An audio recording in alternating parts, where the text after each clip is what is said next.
Las Vegas, Nevada. La ciudad de los casinos, la ciudad de las 1000 luces y, como no todos saben, última frontera antes de un mundo lleno de secretos militares. Aquí comenzamos nuestra investigación, justo en el centro del misterio, ya que al otro lado de las montañas, al norte de Las Vegas, se extiende la base experimental de Nevada. Un mundo aparte rodeado por los confines más vigilados de la Tierra desde los tiempos del telón de acero. Aquí se trabaja sobre los ingenios nucleares, aquí se ocultó a nuestros ojos el stealth, y aquí se prueban aeromóviles aún más arriesgados.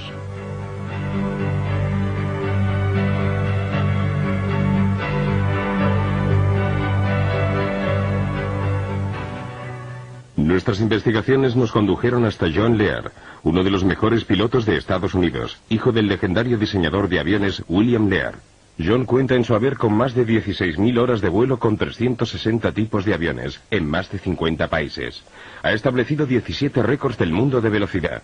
Es el único piloto que posee todos los títulos y certificados de vuelo que extiende el Organismo Federal Aeronáutico. Después de la guerra de Vietnam, desarrolló funciones en todo el mundo para la CIA y otros organismos gubernamentales, y realizó asimismo vuelos experimentales para la Marina y la Aeronáutica. Hasta 1951, el Área 51 se utilizó fundamentalmente como base de instrucción de la Marina. Luego la Lockheed, junto con la CIA, la transformó en una base experimental secreta para efectuar las pruebas sobre los aviones espía U-2. En los años 1959, 60 y 61 se realizaron experimentos con los SR-71. Era la zona ideal para las pruebas con maquinaria y aviones secretos, porque estaba muy aislada, con los lados rodeados por las montañas. En definitiva, estaba en medio de la nada. Es decir, garantizaba el nivel de seguridad que requería. En 1960 se empezaron a llevar a cabo pruebas no solo sobre aviones, sino también sobre equipos, maquinaria y todo tipo de proyectos reservados. Según mis investigaciones, en 1972 se produjo un vacío total de información y datos que duró 18 meses. Nadie sabe qué ocurrió entre el verano de 1982 y entre el verano de 1972 y enero de 1974. No existen datos de ningún tipo. He hablado con los encargados de seguridad. No tienen ni idea de lo que pudo ocurrir ahí dentro. Y yo tampoco. Y no puedo hacer conjeturas porque el proyecto referente a los platillos volantes, al menos según la información que he reunido, el proyecto denominado Red Light comenzó en 1960. Habían tratado de poner en vuelo 2 o 3 naves, pero se produjo un accidente gravísimo, de modo que las operaciones quedaron interrumpidas durante varios años. Los vuelos de prueba se reanudaron posteriormente, creo que alrededor de 1980-81, siempre en esa zona. Puedo decirlo casi con certeza porque en ese periodo aumentaron drásticamente las medidas de seguridad. Al sur de Groom Lake, en el ángulo nororiental del centro experimental del desierto de Nevada, se encuentra el Papoose Lake, que es un lago salado donde hay una zona de alto secreto denominada Área S4, y creo que probablemente es allí donde se llevan a cabo los experimentos con platillos volantes. Entre mis diversas fuentes de información, la principal ha sido Bob Lazar, el cual trabajó sobre uno de los 9 platillos volantes allí custodiados. Aterrizamos en Groom Lake. Allí tomé un autobús hacia... no estoy seguro de la distancia, pero unos 25 kilómetros al sur, hasta una zona donde hay un lago salado llamado Papoose Lake. Y justo en la ladera de la montaña se encuentra el área llamada S4. ¿Qué sintió cuando entró allí por primera vez? Parecía todo muy militar, no un ambiente científico. Había muchos controles, con niveles máximos de seguridad. Se fuera donde se fuera, había que ir acompañado de un guardia armado, incluso al cuarto de baño. Todas las puertas se abrían y se cerraban con una identificación magnética personal. Era un ambiente muy opresivo. ¿Cuántas veces tuvo que entrar en esa zona antes de poder ver el vehículo volador? Creo que 2 o 3. Quizá 2 días antes de poder verlo. ¿Qué sintió la primera vez que vio el objeto? ¿Qué sentí? Bueno,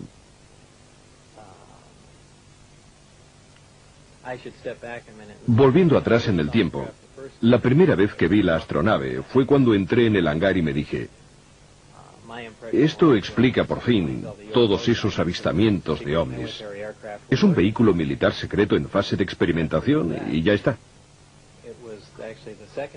En realidad fue la segunda vez que lo vi, al entrar en su interior, cuando me di cuenta de lo que estaba sucediendo. Es decir, de que se trataba de un vehículo extraterrestre. Obviamente, esto sucedió después de haber leído todo el material informativo. Y entonces, en ese momento cambió todo. Era una sensación distinta, algo inquietante. Me sentía como un intruso. Es algo muy difícil de describir. Aún así, inténtalo. Me parecía... ¿Tienes presentes las fotos de Billy Mayer tomadas durante sus avistamientos? Era increíblemente parecido a los discos de sus fotos. Una forma fugaz, pero nítida, de una nave discoidal. Es bastante difícil describirlo así, sin dibujarlo. Pero tenía la típica forma de platillo volante. ¿De un solo tipo o de varios? En total había 9 platillos. Pero yo trabajé en ingeniería inversa solo con un objeto. Estaban en hangares separados y en cualquier caso eran todos visiblemente distintos. ¿Le dijeron alguna vez cómo habían sido recuperados por el cuerpo de inteligencia de la Marina? No, en absoluto. La gente ha sugerido varias hipótesis, que habían sido derribados o que habían caído, pero no parecían dañados y por consiguiente tengo serias dudas sobre dichas hipótesis. ¿Nos puede describir el interior? Es muy simple. Existe un solo color dominante, un gris peltre. El exterior es también de este mismo color. No tiene aristas. En el interior, todo el equipamiento tiene una forma redondeada, incluso los asientos y los espacios para los amplificadores. Es como si hubiesen sido fundidos y luego modelados con estas formas curvilíneas, incluso las uniones entre las paredes y el pavimento. El interior es esencial, muy abierto. El uso del espacio no parece en absoluto funcional. Hay 3 puentes. El más bajo alberga los amplificadores montados sobre bases móviles. En el puente central, desde donde se accede al interior de la nave, están los asientos y los amplificadores. Y luego está el puente superior, un sector limitado al que yo no tenía acceso, no sé qué podía haber allí. ¿En su opinión el vehículo era extraterrestre? Absolutamente sí, extraterrestre, no hay duda. ¿Por qué? En primer lugar, el objeto del proyecto era analizar la nave. Si se hubiera tratado de un aparato de Estados Unidos, no habríamos perdido tiempo en tratar de entender cómo lo habíamos construido. En segundo lugar, por las dimensiones del equipamiento interno, por el tamaño de los asientos y por los materiales utilizados, absolutamente desconocidos para nosotros. Y por último, por el carburante, el elemento 115, que en realidad no existe. Estos datos han de sumarse a las informaciones que me fueron facilitadas, en las cuales se indicaba claramente que se trataba de una nave extraterrestre. ¿Le dijeron cómo funcionaba el sistema de propulsión? Formaba parte de mi trabajo de ingeniería inversa, es decir, debíamos averiguar el funcionamiento del sistema de propulsión.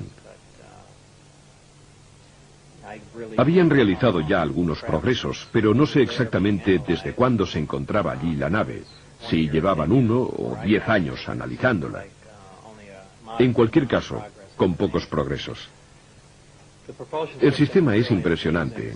Está compuesto por 2 partes, los amplificadores de gravedad y el reactor que proporciona energía. El reactor funciona por aniquilación completa, alimentado por antimateria. La aniquilación completa es prácticamente la más eficaz de las 3 reacciones nucleares que existen, esto es, fusión, fisión y aniquilación. Utiliza un elemento muy pesado, el elemento 115. Esta sería su situación en la tabla periódica. En la Tierra este elemento no ha sido aún sintetizado. En mi opinión, en algunos sistemas estelares, esta síntesis se produce de manera espontánea. El elemento es bombardeado en un acelerador de dimensiones extremadamente reducidas. Como consecuencia de ello, sufre una fisión espontánea y produce partículas de antimateria. Estas, gracias a un dispositivo termoeléctrico con una eficacia del 100%, interactúan con la materia gaseosa y se transforman en electricidad. Ahora bien, la primera ley de termodinámica viene a decir que la eficacia al 100% para cualquier dispositivo eléctrico es bastante imposible, ya que se producen dispersión de calor y otras pérdidas de esta índole. Pero yo, en este sistema, no las detecté. Es una tecnología absolutamente asombrosa. Estas, gracias a un dispositivo termoeléctrico con una eficacia del 100%, interactúan con la materia gaseosa y se transforman en electricidad.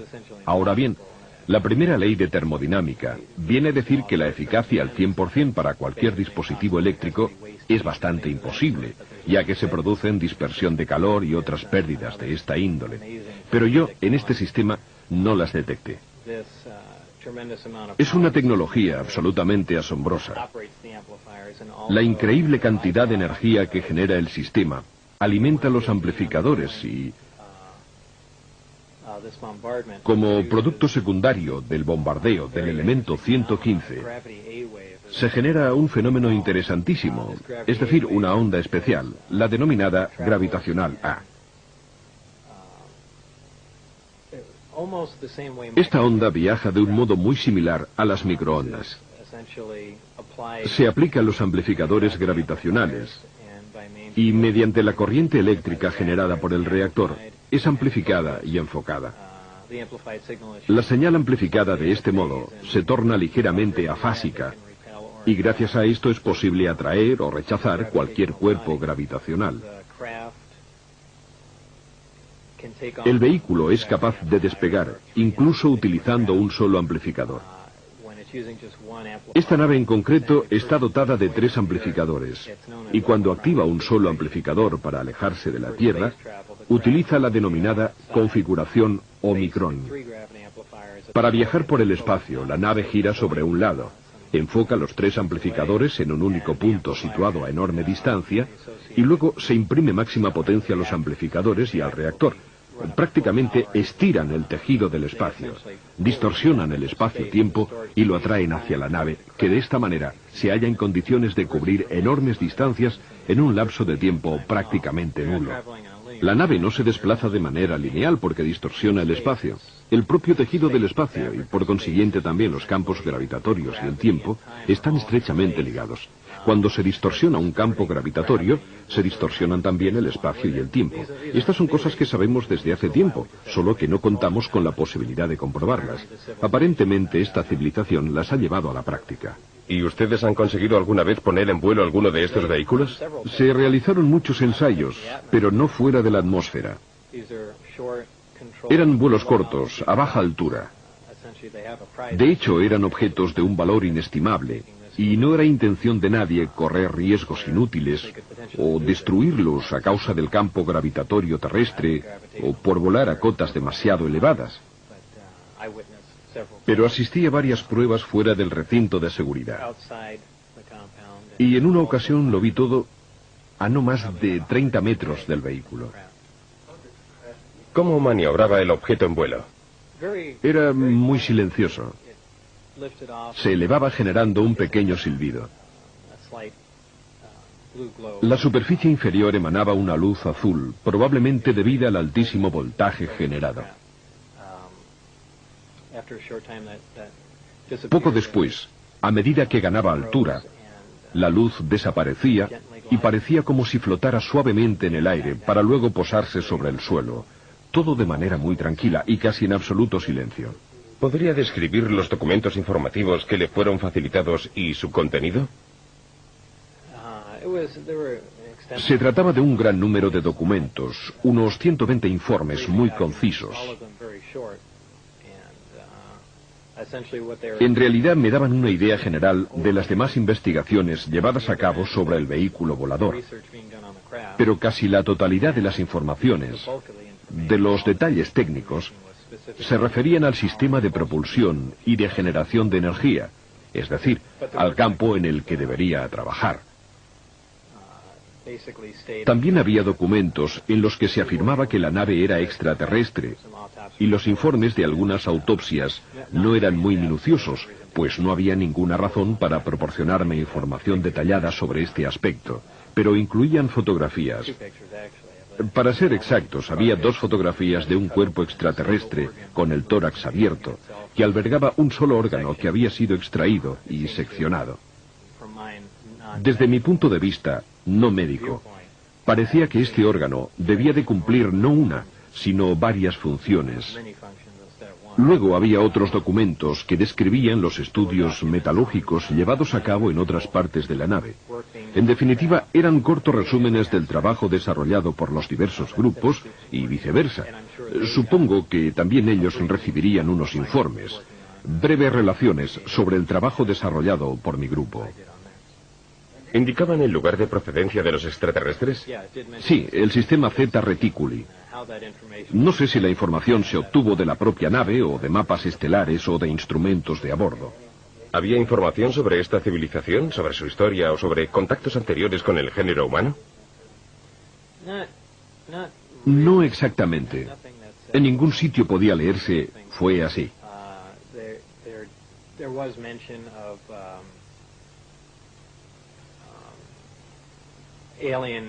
Se hacía referencia a una intervención extraterrestre que se había producido en el pasado, hace muchísimos años, millones de años. En cuanto a los documentos que pude consultar, aunque repito que eran relaciones muy sintéticas, resúmenes documentales, no sé si eran auténticos o falsos. Solo puedo hacer suposiciones.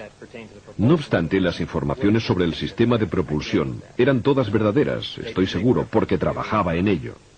Por lo demás, solo se hacía mención de un contacto con la Tierra que se había producido hacía más de 10.000 años, de alteraciones genéticas que habían dado lugar a un ser simiesco y otras declaraciones de esta índole.